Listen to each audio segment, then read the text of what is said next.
Good morning, afternoon, and evening. It's the guy you should believe in. It is your boy Dryzzy, and you are not tuned into the wrong show. I'm running the ship today. It is wrestling off the air after another fire episode of NXT. But before we get into any topics, I gotta give you to my good brother who held it down for me last week when I wasn't here. My guy, Clark Taylor. What's going on, Driz? Dude, you are the guy that you should believe in. Trust me. As a longtime believer, I'm just stoked to be here. Let's get into it, man. Happy Tuesday. Yes, Happy you know what's we funny got to a lot me? of we got a lot of happy stuff going on. I feel like I missed like the whole new year almost. So I haven't been doing enough happies of late. But like Happy Mania season. We're Yes. really here. We're into it. Full fledged. It doesn't get any better. Like it is full fledged. We got all this new stuff, new people showing up, everything. Even had a new baby. Mazur shout out Shoddy. That's right. Shout out to good brother Shad, who is on daddy daycare duty right now, Yes. enjoying the fruits of having a new child in the house. World's greatest babysitter. Boom. He's getting Oh, that on we straight. already have in the comments, how stoned is my dude? Not yet. Maybe post show, buddy. Give us a little bit of time. Give us a break. But enough of all that. Let's get into topics. And first off, we got to get into what happened at the end of the show. The boy, our guy, Trick Williams and Obafemi, the Can They Coexist tag team against A Town Down, a former SmackDown tag team champions. And the match gets wonky at the end by one Eduardo Thorpe, who Yes. decides to go whipping on Trick Williams in February, which is a thing I wouldn't recommend for anybody to do. It's what is going on, Clark? What is going on with Eddie? Honestly, this one is so funky to me, Driz, because I look at this from a couple different standpoints. I like the can they coexist when it comes to Trick and Oba, but It's A-Town Down Under. Let me talk really quickly about A-Town Down Under. A-Town Down Under is like the Atlanta thing. You've got all of that. But it's really like A-Town Australia Down Under. Like I get it. But I mean you've got Usher and an Australian guy over here. You have wannabe Usher doing A-Town Down. And it makes no sense to me why we haven't done anything with A-Town Down Under of relevance that isn't a comedy act until all of a sudden we got to take them really serious against the two most serious guys in NXT. And I hate to say, what are we doing here? But what are we doing here? We have the two most serious dudes in NXT in Trick Williams and Obafemi. And we have the comedy act. We have the jokes. We've got all of that. And they looked strong. And there was a lot that went down here, Drez. But I'm It's a weird one because it seems like they're trying to move forward with Oba and Trick. And am I tripping? Was it a dream or something? But wasn't it this time last year they were teasing the breakup of A Town Down Under? Yeah. I mean, not that long ago. And this is where, for me, it's not that they're not both great performers. I actually see a lot of talent in Grayson Waller, and I can't believe I'm saying this out loud, but Grayson Theory, Austin Theory, Grayson Theory. Austin Theory. Gotta love Grayson. Yeah, I see a skosh of talent there as well. With my problem here is the main event scene in NXT was clear, Yes. and now the waters feel muddied Again. for A Town Down Under, and it's like, does A Town Down Under somehow insert themselves into this scene as not a tag team, and we finally get that turn? Maybe that would make sense. Making the turn happen down here and opposed to being on SmackDown or everything. I like Sure, that. right? I mean, this is one of those ones that I feel like I'm almost like spitballing because I didn't hate the end of the show. I really didn't. And we'll get into the Eddie Thorpe stuff Mm, here shortly. Eduardo. Eduardo. Eduardo Thorpe. Or if we want to drop this one real quick, what Shad said in the comments, Edgerton, Edgerton Thorpe. Like Edger and James. Yes. He's, he's still stuck. You're stuck in Indy, shot. I'm kidding. Like, yeah. But it's a weird one because it seems like everybody in it is just spinning. Nobody knows what they want to do. We don't know if we want to move forward with Eddie Thorpe and Obafemi as a feud. We don't know if we want to break up A Town Down Under. Do we know if Eddie Thorpe is even in the picture for anything? Like, because he clearly lost to Obafemi. He did, and cleanly, no Yep. less. And this is where it's interesting to me is because we've got Vengeance Day coming up, and then obviously we have Mania down the road with whatever we're gonna see there. Mm-hmm. I'm not 100% sure. We saw the transfer window on the main roster, and this is different than what we normally cover, right? Mm-hmm. And it's Yes. closed. But we're actually seeing a lot of main roster talent on NXT Yes. of late. And it wasn't addressed. And Yes.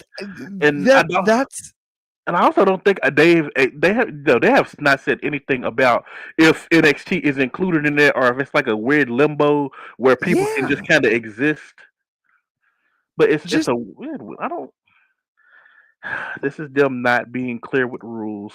something because I'm looking at like if we're projecting way out, right? If we're looking at Mania weekend. I mean, put Trick and Oba on a poster. Am I wrong? Absolutely. That just makes the most sense. I get adding at Eddie Thorpe to the equation, but I also, given that we just had this tag match with A Town Down Under, why not keep them involved in all of this Oh, to get us there? why not? Well, somewhere along this line at Vengeance Day, why not we have ourselves a nice little fatal four way? Yeah, Let's go ahead and let's go ahead and have the fatal four way. Let's have A Tail down there. So Waller, Theory, Thorpe, Edward Waller, Theory, Thorpe. That's a lot. And Williams. everybody.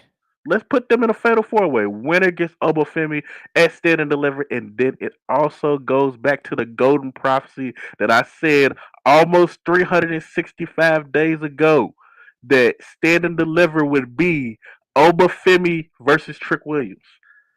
We're I, getting dangerously close to that. I think that's the move. It's gotta be. That's put it on the poster stuff. Put it on the marquee. To your point, I think you're absolutely spot on. Like that's the one you right. You put it in front of the little theater in town, and guess what? People buy tickets. Yep. You see those two names, and it makes the most sense. How we get there, though, I'm not saying tonight made me worried about it, but it made me more concerned about it than I was before.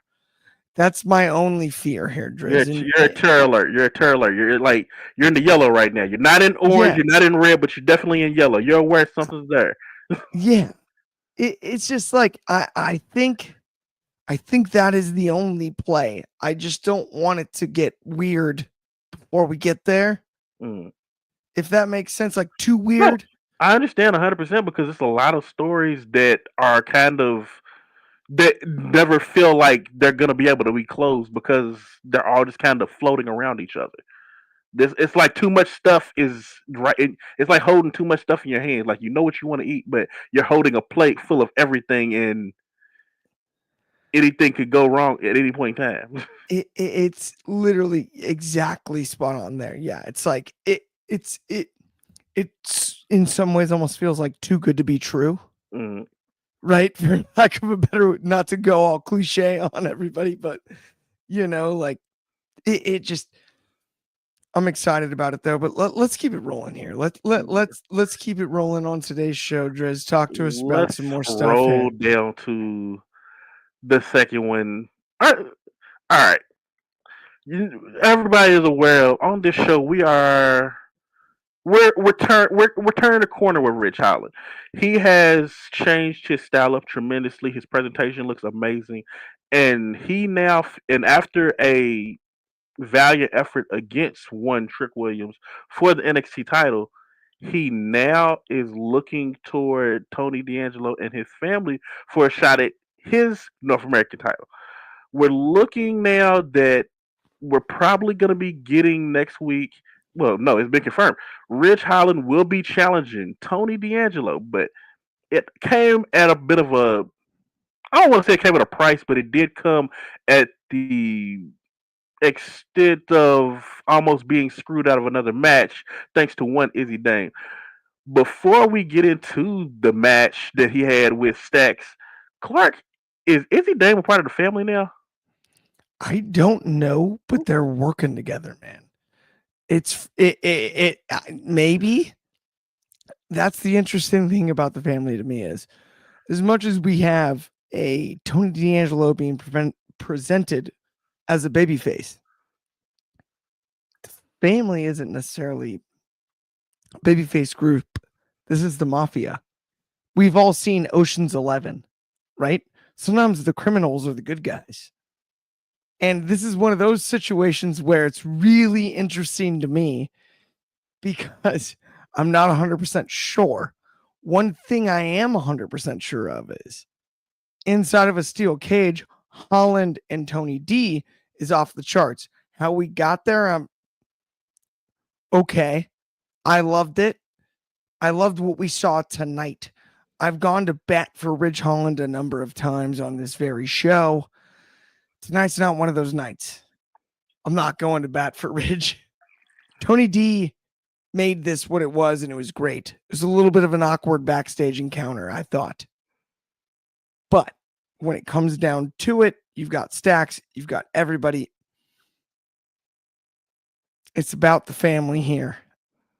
And I think inside of a cage, the fact that there's not a roof on it, Tony D still has the numbers advantage. And this is how we get back to the heel that is Tony D. It's the start of that.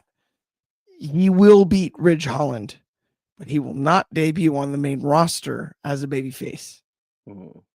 And down the road, this is going to be the start of that. He'll get the win. He'll be cheered as a babyface in this one. But this is practice for what we're going to see down the road for Tony D's main roster debut. And that's my theory. I know it took me a long way to get there, and I apologize for that. But that's that. I'm gonna hang my hat on that one. No problem with that. Now, I don't worry about. Yes, it's in a steel cage, but I don't worry about the family interfering. He said he made it very clear. I don't need the family to beat you. But Rich Holland made a very astute observation because also in the background you could see whatever we're calling Sean Spears and his new group of misfit toys. It's like everybody is watching the family now, including the family who is noticing that Tony's not around much now. With the Spears situation too, that is fascinating. Like Like, we got, are we looking at faction warfare, for lack of a better way to put it, like the old Los Brujas, and then the Tiger Gang and the Nation. Back when we had it was gang warfare. Yeah, we had the Bordiquas, the Nation of Domination, Yes. the Disciples of Apocalypse, DOC, DX. Like Yo, all those at one time. Like that's all. yes. Is it gang warfare getting ready to Is happen in that the what next we're week? looking for here? I don't know for sure, but I hear where you're coming from there. And it is interesting the amount of, I mean, it's funny because you think about like No Quarter Catch Crew and Mm-hmm. like other teams that we've seen along the way here as long as we've covered NXT. And there's always been a level of that. Like there's always been Yes. almost like it's possible in NXT, but right now it does feel like it's possible. Oh, don't be. What? Let's fantasy book for a sec. Let's say that this match ends wonky, but due to Sean Spears and his crew coming out and taking over the match, and then you get the family coming out and taking it over, and then you get No Quarter Catch crew coming and taking over, and then you get Josh Briggs and his young boy, Team. his young boy, and they come out. Like, do we? What is the solution for that? I understand Sean and Hunter love having they love their factions. They love it, but is it too much now? It's not to the extent of like New Japan where Yeah, you're affiliated, but you're not. But in New Japan, they're not always out there with you. But it seems like in WWE and in NXT specifically, they're always there. Like they're always coming out and they're always out there. It's what do you, I think you. So it's interesting. I don't know if there's like a direct solution. If that makes any sense, what I would start with is this. I think because we're aware of the fact that NXT is a developmental brand, yeah, right? And the idea of teaming up, pairing up, faction, it protects performers in a way you know, that to me makes a lot of sense. So I think for NXT, the factions being on the higher end as opposed to the main roster makes more sense. You run into trouble when it's like you start looking at the roster and you're like, you can only point out the names that aren't in a faction. you That's where I think you're playing a dangerous game personally, but I get the it's easier to work alongside someone else. It's easier to you can I don't want to say mask, and I'm not trying to overly be critical or anything like that, but like you can mask you know weaknesses know, in a way when you're alongside someone else that you can't if you're just in primarily singles competition. I have a theory. Everybody is factoring up because historically NXT is not the safest place. NXT is very ghetto. People are attacked in the parking lot almost on a daily. Yes. If the parking lot alone had a body count, it would be in the triple digits by now. Yes. NXT is not a safe place, so this you got to go in pairs. You got to buddy system up. Grab your partner's hand and say, "Buddy." That's what they do, and I only named the ones that we've been seeing on TV tonight. We're not even think. I'm not even talking about when Wesley has now teamed up with the Butter Boys. Like even the women, which we're getting ready to talk about in a minute, are teaming up because NXT is just not safe. The roster is so stacked. That's another factor too. Yes, This is an interesting juxtaposition as well. We talked about the transfer window a little bit earlier, right, Driz? yes, And this is funky as could be to me because we didn't see any big trades to NXT or from NXT, but we are seeing names from other rosters on NXT. We know about the TNA deal. We've talked about it in WWE. We saw TNA wrestlers. yes. I almost said superstars. That would have been a mistake. I'm not sure what they call. I think they just call them TNA roster TNA members. wrestlers. Yeah. We saw them. We saw them at the Rumble, Yep. and we also saw them tonight. Yep. We heard from them tonight. Yep. This NXT thing is different, and I love the idea of it being developmental, and I understand that that's been a debate amongst a lot of people when watching NXT. Yes, that's part of it. But sometimes minor league baseball is more entertaining than Major League Baseball. Sometimes Yeah. college football is more entertaining than the NFL. Sometimes college basketball is more entertaining than the Oh no, NBA. no, it definitely is. I It guarantee. always is, In right? March, we're all And in March. None of us are gonna care about what's going on in the NBA. It's gonna be who's busting my bracket. 1000%. And that's where I'm at mentally when it comes to what NXT has become. NXT is collegiate sports. Mhm. NXT is the wait a minute, it's suddenly better than what I was watching in the pro sports that I signed up for. Mhm. It is. And the roster is so dang deep. That to me is it it's a good problem to have. A great problem to have. The riches of NXT is just it just keeps getting better and better and better. I, in fact, speaking of the riches of NXT, let's talk about the very best division in all of wrestling right now. And you can coin it from here because we have been saying it for a while now. Way before anybody else. Way before Roxanne and everybody Yep. acknowledged it tonight. NXT's women's division, the best division in all of wrestling. We had one of the newest members of the roster and one of NXT's hottest stars, Zarya and Soruka, team up to take on the newly formed Chemical X, a group that we also said that was their name here, but everybody was like, nah, that's stupid. But here they are with shirts and everything. Ha, another win for off the air. But in a very competitive, very good match, more competitive than we officially originally thought, because Zarya came in with such fanfare and such power and everything, and just we thought that she was going to be this big dominant monster, and she's been very competitive with the women. But again, that's a testament to this division. And Soruka, hands down, top five, one of the most athletic women in NXT, and she's definitely not five against a cohesive team of Gigi Dolan and Tatum Paxley that strangely it fit like a glove. I don't know how we've gotten with them in NXT for so long and them not be us just not see it and think, that looks like it would work. And tonight just proved that that should have been the team instead of Gigi and JC when they were and Gigi was in Toxic Attraction. I really believe that Tatum and Gigi fit so much better.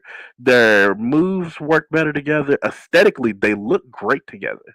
And adding Shotzi Blackheart to it, just that much better. Clark, this division is one of the hottest divisions in wrestling, as we say every week.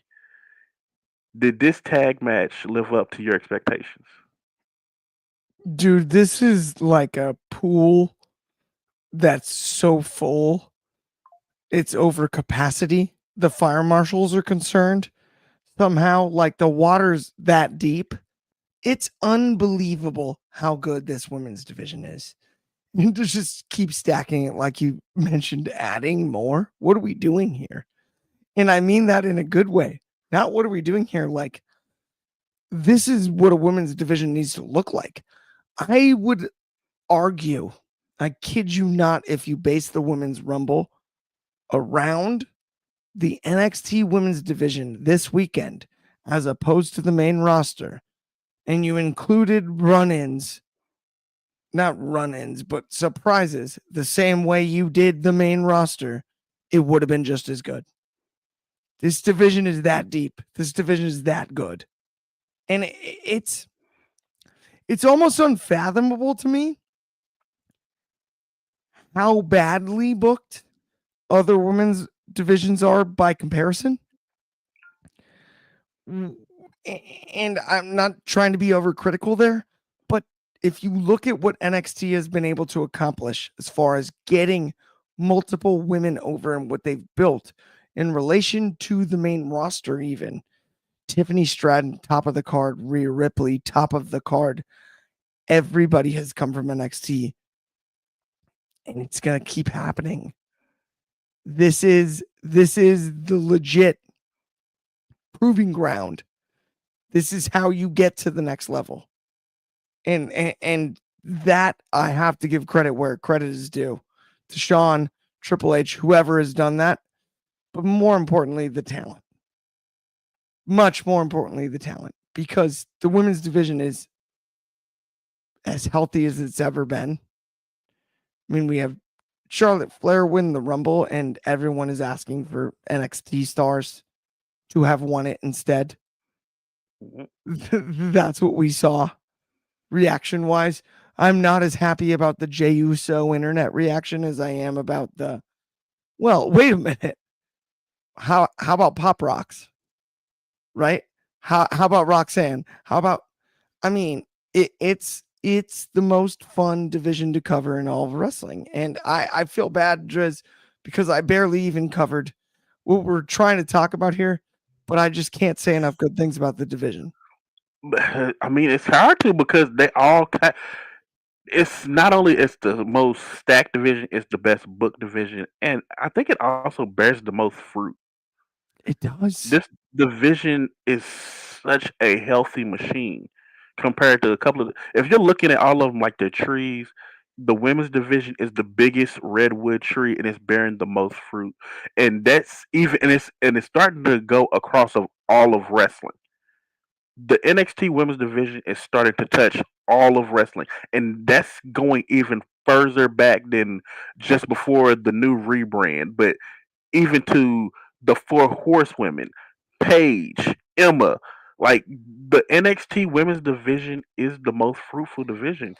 They've If given you so much. if you look at like the titles across right now, Mercedes Monet, NXT. NXT, right? It's like, where do you even stop? One half of TNA's knockout tag team champions, Danny Luna, NXT. NXT. If you've gone through it's almost like the litmus test, Mhm. for lack of a better way to put it. Like, it's like that's where you go to prove your medal. That's where you go to show that you're next. The E to NXT while we're up. It's like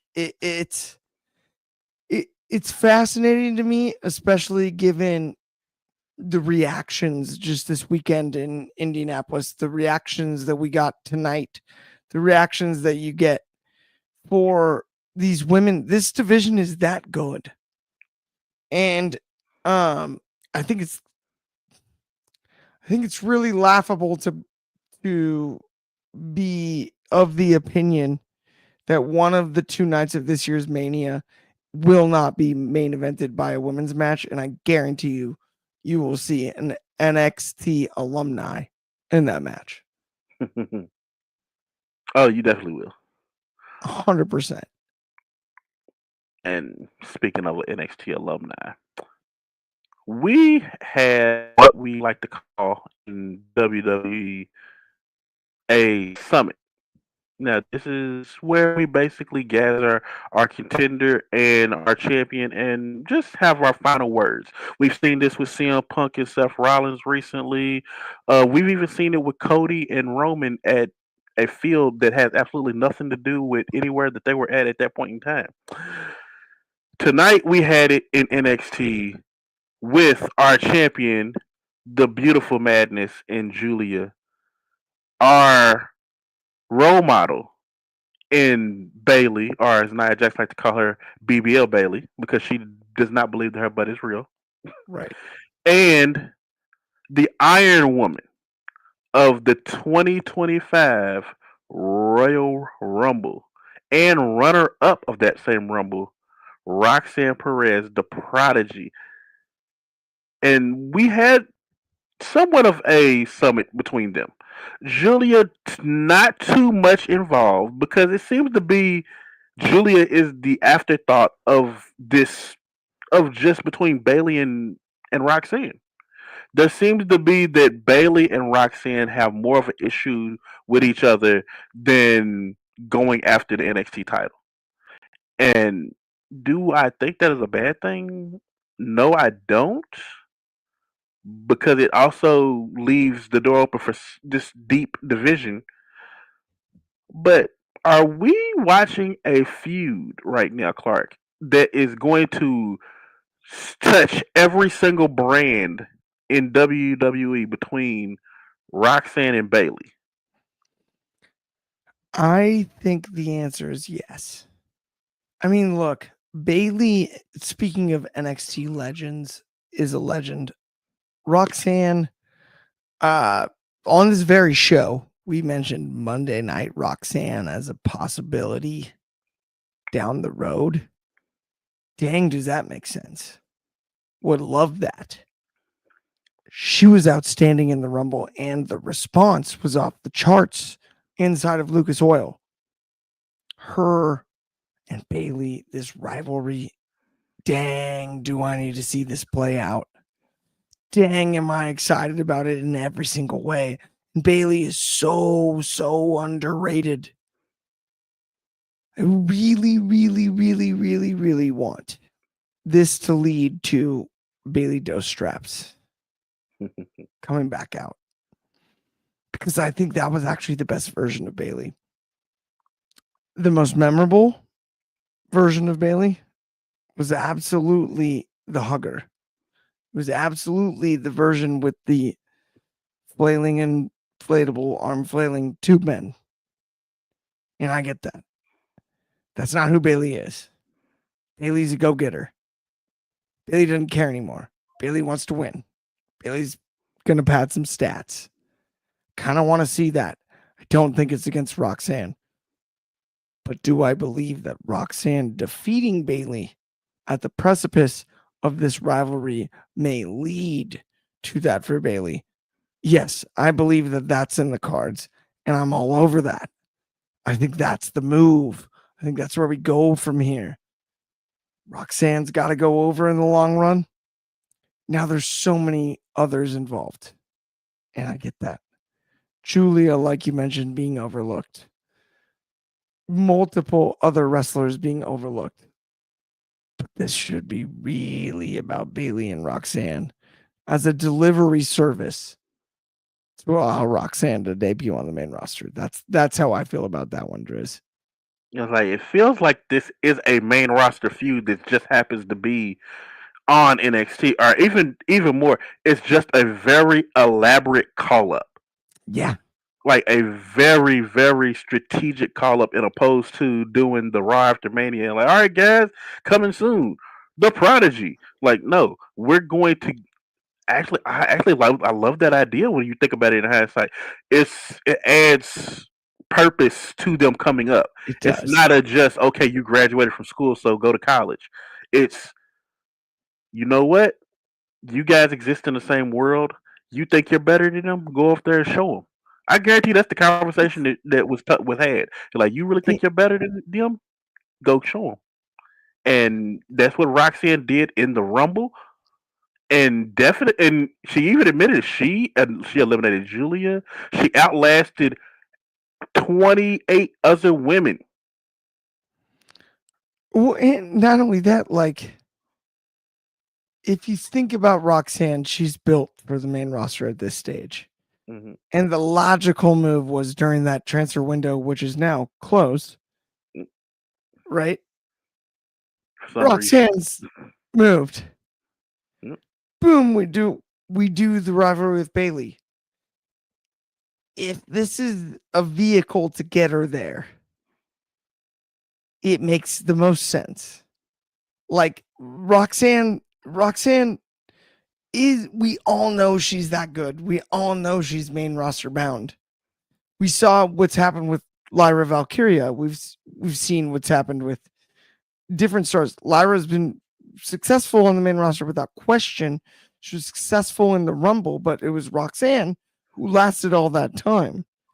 To your point, by comparison, main roster to NXT roster, it's a funky situation, man. Mhm. right?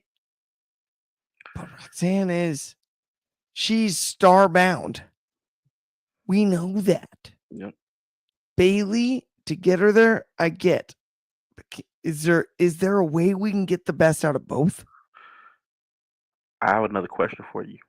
Yeah. Do we hold this? Do we automatically just give it up v- at uh at Vengeance Day, or is there a way that we could possibly hold on to this Roxanne Bailey match until Mania? Because See, the I'm that's glad the you asked. bang for your buck right there. I think it's a Mania match. I think we have to get it to Mania. I think it has to be a Mania match. And you know what's interesting is I don't know if it has to be a stand and deliver match. I think it ought to be a Mania match. I think so. I think it ought to be a Mania match, like at Allegiant, not elsewhere. And that is no knock on whatever NXT does with stand and Mhm. right that Saturday, the early show. You and I covered it last year, but like that's got to be a Mania match, doesn't it? Like it just does. Like It it feels feels, like one. it really does. Like you already have you've given her this Roxanne this incredible showing in the Rumble. That's they're gonna be in this triple threat match, but Julia can keep that belt. This is Yeah. and they've pretty much alluded this is bigger than NXT right now. This is between me and you. So what's let's say Bailey runs off because she didn't get it, but Roxanne chases her. They're like, you're going to acknowledge me one way or Yeah. another. You think you're better than me and you're not? No. You know, like, and I can beat you anytime, any place. I can even beat you on the biggest stage of them all, and then let Bailey be like, "You couldn't last 5 seconds under the lights of of WrestleMania. You would melt in a heartbeat." Go get her at Mania. Yeah, And that's it. then, I'm and with then you. just play to that the whole time. And like, you're not ready for the big lights, Roxanne. And then let Roxanne prove her wrong at Mania. That Shine the lights and let her shine under them. That is a incredible way to launch a star, a main eventer into the Yep. main roster that sorely is needed on SmackDown or Raw. 1,000%. I think it's the move. And it's because Bailey's that dang good. And it's weird because people have complained about Bailey. I've complained about Bailey because I think she's that good since the damage control stuff. Mm, She is the perfect foe for Roxanne Perez in a Mania match. Go tell him like you got time and just go tell us a story. That match is off the charts. It's yes, that good. And you can do it on either card, but do that one in Allegiant Stadium. If yes, if it's my call. yes. I believe you can't go wrong with that. And you've launched a star at that point. Let's do that. Yeah. All right, all right. Last one for the evening. Our show, our favorite wrestler for this year of the show. We like to call it the Von Wagner Award. Last year, Von Wagner was our guy. He was our guy. We loved him. We everything that he did provided us with immense entertainment. This year, it's Lexus King. Lexus King has given us so much entertainment, and this year he has finally reached his at least what we think is his mountaintop, and that is the Heritage Cup champion. And as he is the new king of the Heritage Cup division, or whatever we want to call it now, he has now made a decree. That's what they call it in the olden days. Whenever a king Yes. has given a new law, he has made a decree that the new Heritage Cup rules are one fall to a finish, no more rounds. It's basically the same rules as the North American and world titles, except you're holding a trophy instead. The king, and this is not too far fetched because it seems that that's a thing with these Heritage Cups. A lot of them do implement their own rules for them, so this is not out of this strange or anything. But this new decree has pulled out our other transfer window, our what do we call it? The prohibited portal The prohibited portal. from TNA. Our good buddy, who formerly known as Fandango, has returned home to NXT to challenge Lexus King for the Heritage Cup with the new Heritage Cup rules. Clark, my question to you: Is this going to be leading to a new cup, a new belt, perhaps instead of carrying around this trophy? And are we going to expect more TNA guys coming? Okay, so I was immediately upset by this out of the gates because Lexus King, as tight as that haircut is, not my favorite. But we got Dango. We got the old entrance music. He's not really that guy anymore. I like this for Lexus King. You know why? Because this is close to Pillman Sr. as he's gotten. He's finally doing what he wants. He is the loose cannon. Whether he wants to be or not, he finally changed the rules. He did it. He got rid of the rules on the Heritage Cup. Whoever beats him, whether it's Dango, who I don't think it is, and I don't necessarily think it's for sure somebody from TNA, but it probably should be somebody from TNA. Somebody needs to restore the luster behind this Heritage Cup. Make the rule set make sense again. Make the rule set matter. Beat him in that one fall matchup and restore it. If there's going to be anybody to do it, stack the trophies, make it even better. Give him Joe Hendry. Why would we not? While we're up, let Joe Hendry restore the Heritage Cup to what it was. Say his name and he appears. Go get Lexus King or whoever's holding it by then. Anything. Bobby Petito just said over on Instagram, Josh Alexander. I was going to say that myself, but I don't know.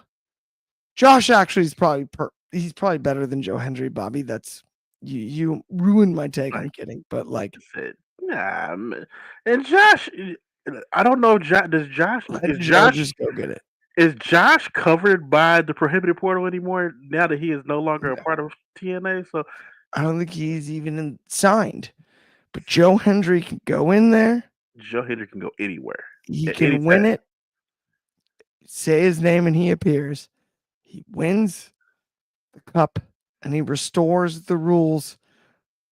Probably loses to somebody else.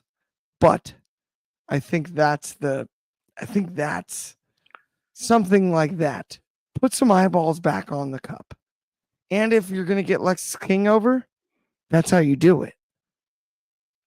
Do you think that if Lexus King loses this, I want to call it a belt so bad, they just need to go ahead and make it into a belt. But if he loses this, do you think this will be what sends him over the edge? Because currently he's pretty drawn to, clearly very drawn together, literally. But do you That's think what this I'm is hoping. he's gonna start That's what I coming would his say hair out first. of place? His hairline's gonna be have like little missing spots because it's not drawn on correctly. Like the pencil's gonna be a little not gonna be as sharp when it's drawn his face, his mustache and beard on. I think you start to see some more unkempt looks, for lack of a. I'm not talking Sean Kemp, but like unkempt, you know, looks Get the from Lexus, like a little more scraggly, yeah for lack of a better way to put it. yeah. Just Um, let it loose a little bit. some just like like loosen it up a touch. I don't know. I just something's got to change. I really did actually like tonight's segment better than almost anything he's done on NXT. Mhm. thus far. I think I think something's gotta give, and driving him wild type segment might be the move. I don't know. What do you think about that one? Because I'm Actually, I agree with you. This has been probably the more entertaining that he's been. Like we've said it multiple times. It's never been the his wrestling. It's always been the character work. And tonight has been the most interesting the character has been for me. He and you can see at that point in time as he's also talking, he kind of is getting loose cannonish vibes, and it looked really like he wanted, and he was able to stand toe to toe with Dango in the ring and go mic to mic with him.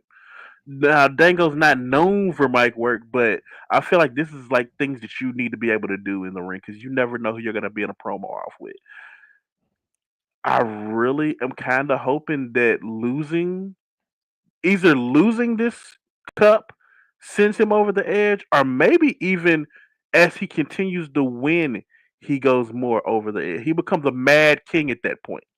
Maybe that's the move. Make him a mad king. And mad kings, they kind of have their weird little quirks too. This could be what we do to go ahead and take the cup, make it from the trophy. Let's make it into a belt because it does get a little bit awkward. And as you saw, and they zoomed in on the trophy, you could only fit so many names on there, and it had the last three champions. It had it had Dar, it had Dempsey, it had D'Angelo, but after that, you really can't fit anybody else on there. So I think it's about time we go ahead and try to make it a belt. Let's make it look like an old school European belt. That way, you still keep the pleasure, the lust of the history of European wrestling onto it. okay. You just got my creative brain absolutely flowing. What if he rips off those names Ooh, and just puts something else? hey, Right? Like just let's gets rid of all of the other names. yeah, let's Like rip just starts it off. peeling them off, like chipping away at them. I mean, go as loose of a cannon as you can be. Be Brian Pillman Jr. and as Lexus King, for lack of a better way to put it, Mm. and just chisel those little things off, and then maybe like make it real simple, just duct tape and write your Yeah, name. yeah, let's duct tape it or something like this. Or even over his name, like Tony D'Angelo, they put some duct tape in, like, who cares? Or this guy, Yeah, or this, like, no, a nobody, who's like, and my right here it says, rules, like, me. Like, one just fall to things like that. finish. And it gets to a point where it's like, eventually, yes, he is a babyface right now, but eventually, I feel like it has to put him in a heel level. And he's like, you guys fine, you guys don't want me as your Heritage Cup champion? Well, I'll do everything in my power to destroy that Heritage Cup then, and then can start destroying it. And I mean, it's so there's a lot there. And it's funny because sometimes I feel like as much as we've watched NXT for years upon years now, Mhm. sometimes I forget what the purpose is. And like I've been very harsh on Lexus King, for example, right? Mhm. But like the point is, excuse me, to get really good, right? And if we can use this as a catalyst for that, then dang it, it was all worth it. Yep. Like sometimes I forget that when watching NXT is that it really is about elevating everybody. And that's one of the most fun things about covering NXT because yeah, like Lexus King, I was real unsure, especially out of the gates, like, and you had, you know, multiple people essentially playing similar characters to the loose cannon. Yep. But at the end of the day, there is only one Brian Pillman Jr. And man, if he was behind some funky stuff like the rule change, there's nothing more loose cannon than that. Yep. You know, You gotta love a loose cannon. You gotta love it. you That's got, the yeah, most fun because you can't ever predict it, and he has a chance to go further than his father did because his father passed away pretty early in that character. yes. So he has a chance to take that character a little further than his father probably could have. Not to mention his father. I mean, with the car accident and the injury and everything. Hmm. And you have one of the best in the industry that never was able to accomplish what was possible. Yep. This guy was a revolutionary. He worked workers Yep. all the time and still did his job pretty perfectly. Mhm. And that's unique when it comes to pro wrestling, Driz. Yeah, right. It's like, dang. It is. Ah. So we have come to the end of yet another show of Off the Air. Make sure you tune in every day, 3 o'clock, wherever you are. I don't know what it is in other places because I'm not the time guy. That's the guy over there.